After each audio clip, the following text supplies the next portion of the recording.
Okay, so someone hands you the Kansas City Chiefs tomorrow. Forbes valued the franchise at $6.2 billion. 5 years earlier, it was 2.5. For that money, you get 4 Super Bowl titles, 3 of them in the last 6 years, and the most recognizable quarterback in American sport. You also get around $610 million of annual revenue, and you get a franchise that has just agreed to pick itself up and move across a state line into a $3 billion domed stadium that somebody else is largely paying for. $1.8 billion of it requested in public bonds. This is not a proposal.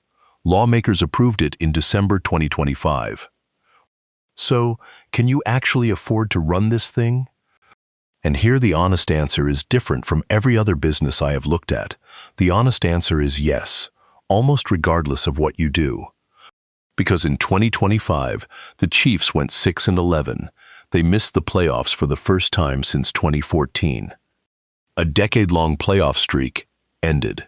A quarterback with a record contract watching January on television, and the money barely flinched. That is not luck, and it is not resilience. It is structure. Most of what an NFL team earns arrives before anybody kicks a ball. Here is the thesis of this whole video. The Kansas City Chiefs are not a football business. They are a media rights annuity with a football team attached to the front of it. Which is why, in the modern era, essentially nobody who has owned one of these has lost money on it. Not the incompetent ones. Not the ones who never won anything. So the interesting question is not whether you can afford it, it is who actually pays for it. Here is what that looks like from the inside. Start with what this franchise originally cost. In the late 1950s, an oil heir named Lamar Hunt tried to buy an existing professional football team. He was turned down. So he did something that in hindsight looks insane. He built a competing league from scratch. 8 teams, the American Football League, and the entry fee for one of those 8 franchises was $25,000. Remember that number. We are coming back to it at the end of this video. Adjust that for inflation, and it is roughly $260,000 in today's money, the price of a modest house for a professional sports franchise. His team was the Dallas Texans. 3 seasons in, he noticed something uncomfortable. He was sharing a city with an established rival and losing the financial argument. So in 1962, he won the league championship, and then he packed the whole thing up and moved it to Kansas City. New city, new name, the Kansas City Chiefs. Hold on to that too, because this franchise has done this before, and it is about to do it again. The Hunt family have held it ever since, 60+ years, one family, 3 generations, in modern American sport that is close to unheard of. So how does $610 million a year actually arrive? 2 buckets, and once you see the size difference between them, you will never look at professional sport the same way again. Bucket 1 is national revenue. For the 2025 season, each of the 32 teams received more than $450 million. That comes out of a pool of roughly $14.5 billion. National television money, league sponsorships, and shared royalties. Now understand what that means. That $450 million lands in your account before you sell a single ticket, before you hire a coach, before the season starts. Bucket 2 is everything you actually work for. Tickets, concessions, parking, suites, local sponsorship. On $610 million of total revenue, that is somewhere near $160 million. Do that division. Roughly 3/4 of this franchise's revenue arrives regardless of whether the team is good, whether anybody turns up, or whether the city likes you. The local bucket is not nothing. A fan who parks, buys a ticket, a beer, and a hot dog spends an estimated $184.55.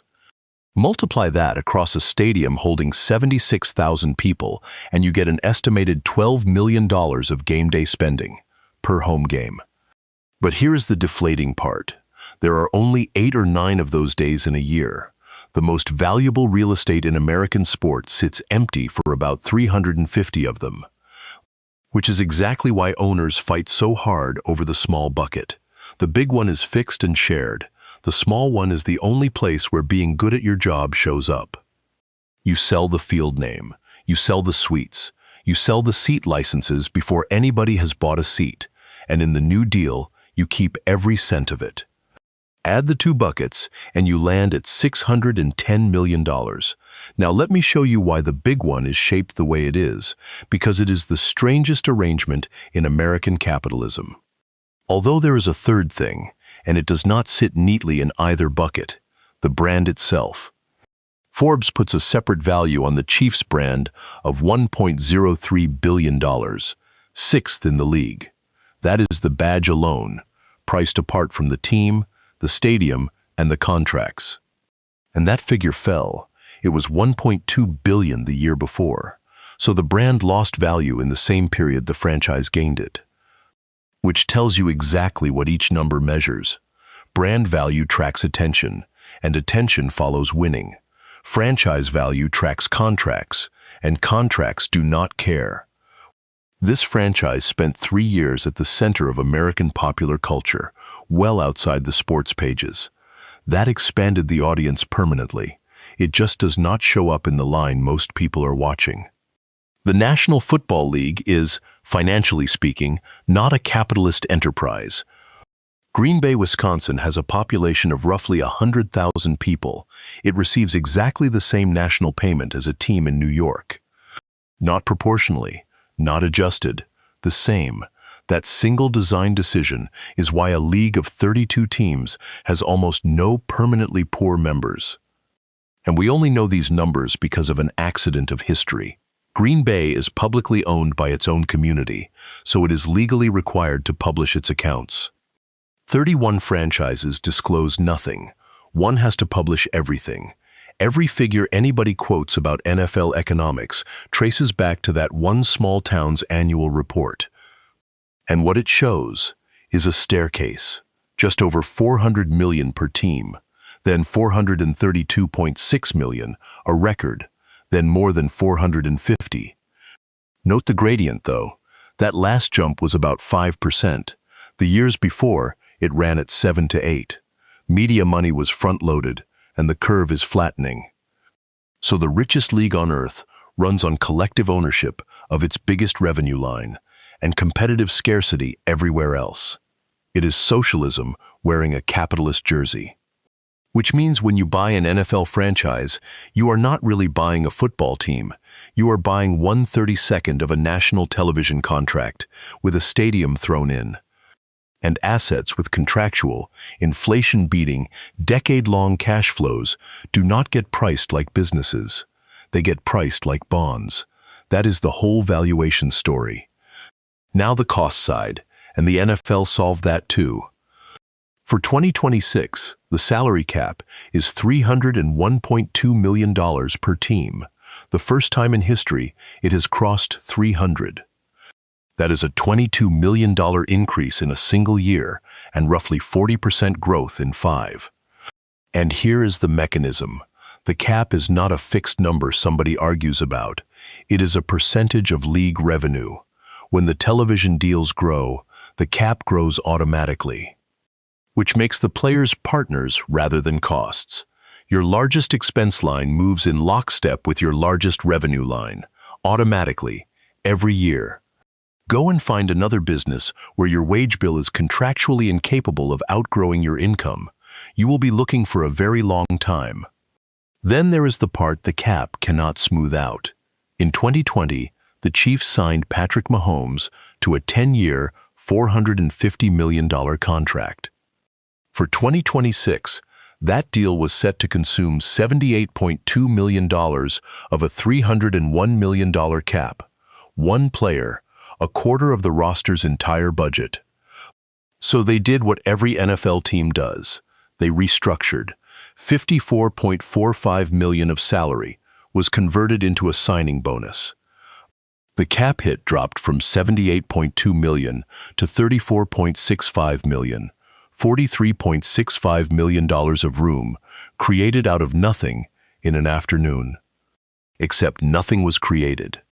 Not $1 of what he is owed changed. All that moved was which year the accounting lands in. That bonus gets spread forward.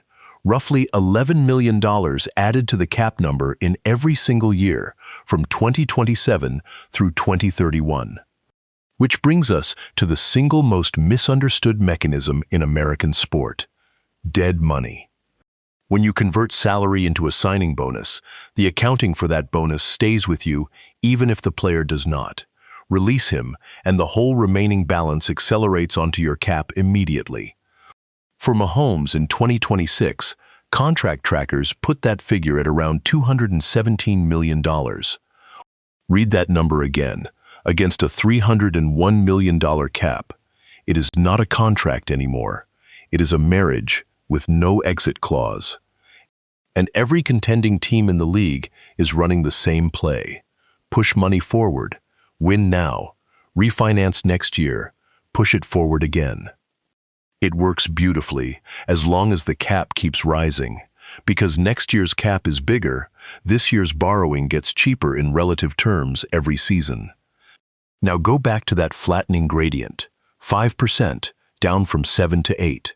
Every restructured contract in the league was priced on the assumption that the staircase keeps climbing.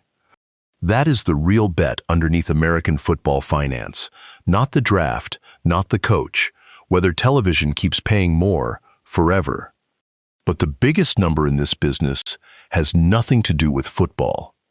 Arrowhead Stadium opened in 1972.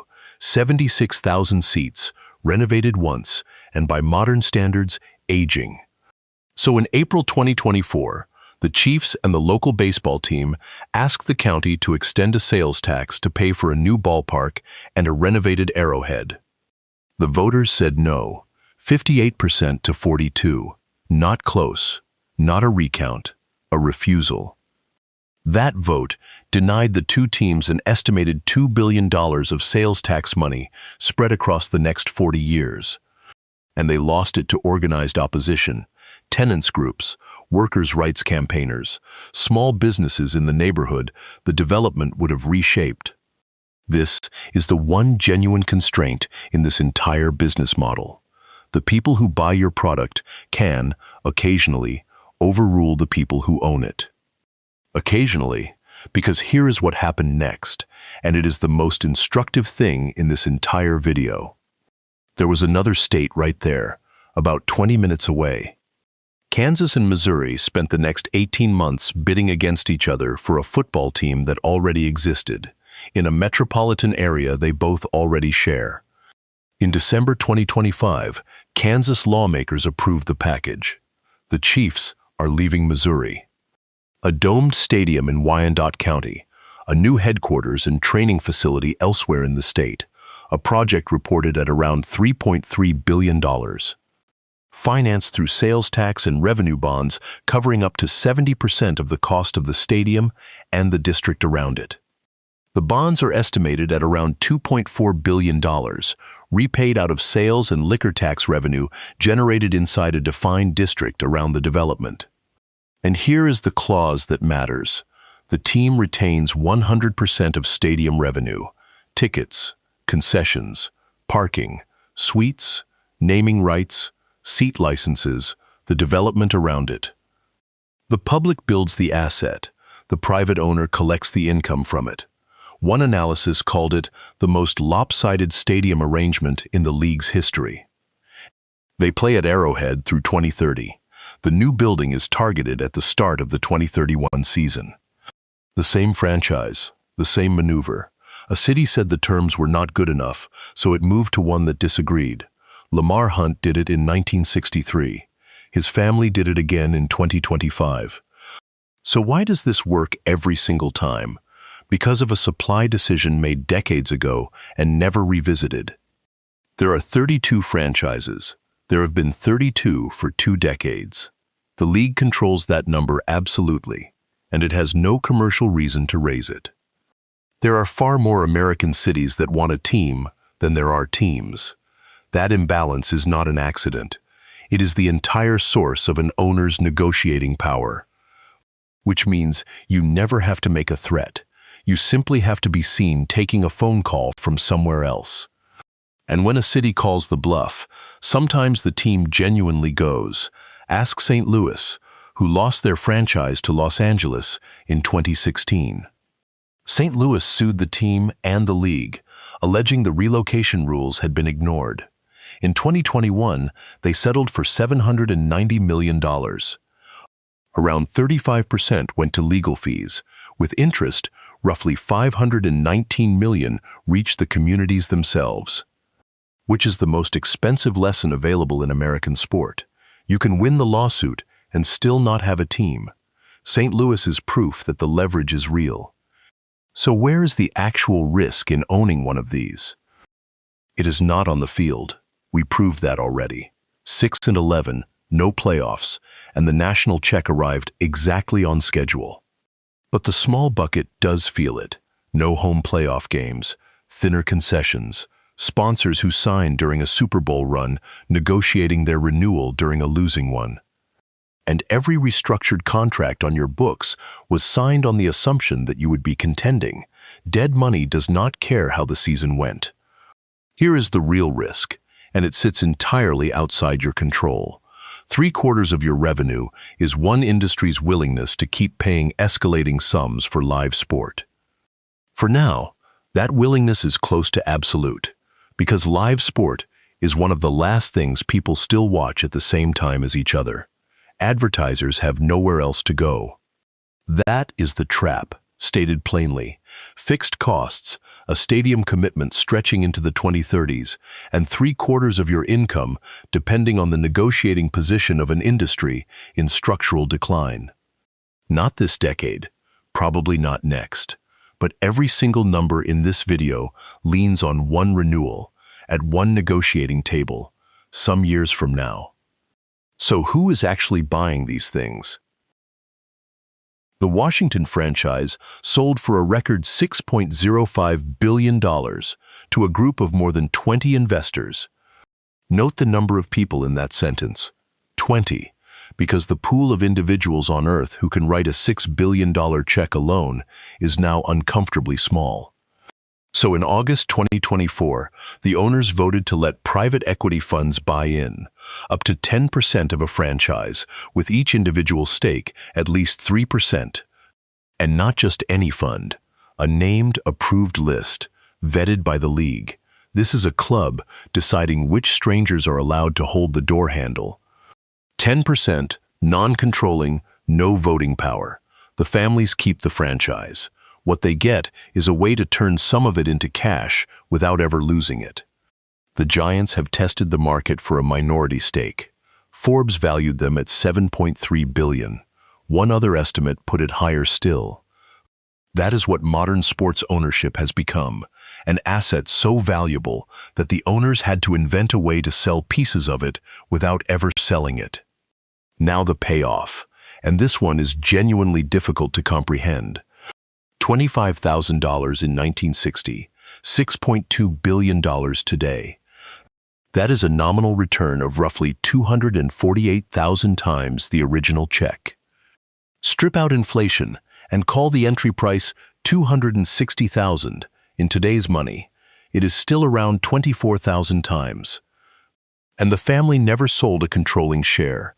No exit, no cash out. 65 years of simply holding on to the same thing. But be honest about what actually produced that. It was not football operations. It was being early to television and then holding while television turned into the most valuable distribution system ever built. Every family that held an NFL franchise through that period got extraordinarily rich, the good operators and the bad ones. The difference between them is measured in trophies, not returns. And it has not slowed down. $2.5 billion in 2020, $6.2 billion 5 years later. That is happening now, not in some black and white photograph. There is no index, no fund, no property portfolio in the country that produced anything remotely like that over the same 65 years. And the reason nobody can repeat it is simple. The league has not sold a new franchise for $25,000 or anything near it in over 60 years, that trade is closed.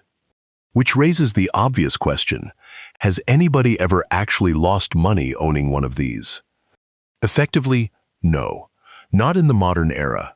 There is exactly one way to lose money on an NFL franchise, and it is not mismanagement. It is selling it. Take this exact franchise, $2.5 billion in 2020, $6.2 billion in 2025. Anybody who took a clean, sensible exit at the top of the market in 2020 walked away from $3.7 billion. And that is not hindsight bias about one team. It is the pattern. Across 60 years, essentially every person who has ever sold a controlling stake in an NFL franchise sold it too early. $6.05 billion for Washington was a world record that stunned everybody. 2 years later, a different franchise is being valued around 7.3, and nobody blinked.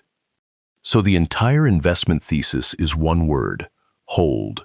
Not operate well, not win, hold. Which is a deeply strange thing to say about an asset people spend their lives fighting over. So turn the dials the wrong way, one at a time, and see what actually breaks. Dial 1. Media rights growth flattens from 5% to 0. Not a collapse, just a renewal that matches the last deal instead of beating it. Dial 3.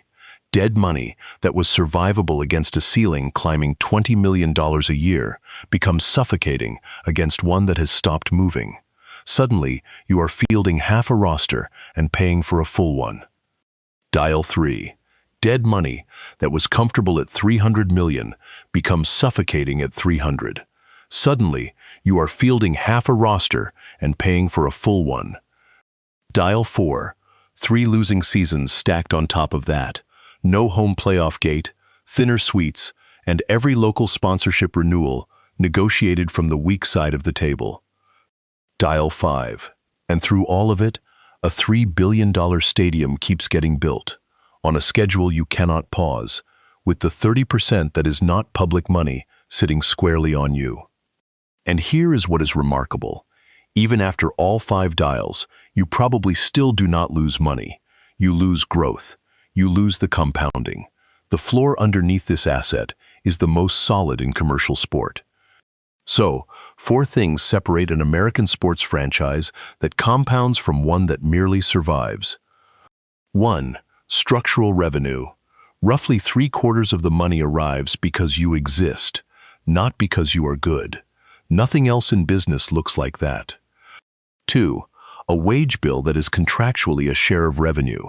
Your largest cost cannot outrun your largest income. That single clause is why nobody goes bankrupt. 3. 32 seats, deliberately never expanded, in a country with far more cities than teams. That imbalance is the leverage, and the leverage is worth billions. 4. The thing with no line on the balance sheet. 65 years of Sunday afternoons. A stadium that is genuinely loud enough to be a competitive advantage. You cannot buy that. You can only inherit it. And here is the uncomfortable part of this one. That 4th asset was built by the public. The people who filled those seats for 50 years made the building loud, made the brand valuable, and made the leverage possible. Then it crossed a line on a map because a different legislature offered better terms. That is not a moral judgment. It is the arithmetic, and the arithmetic is the whole point of this video. Because when you compress every part of it, all of it reduces to a single line. Own something the league has promised never to make more of, and never pay full price for the building, because there is always another city that will. $25,000 in 1960, $6.2 billion today, $610 million of revenue, $450 million of it arriving whatever happens, $1.8 billion of public money for the next building. So, someone hands you the Kansas City Chiefs tomorrow. The question was never whether you could afford it. It is whether you would be comfortable with who actually pays. That is the economics of owning the Kansas City Chiefs.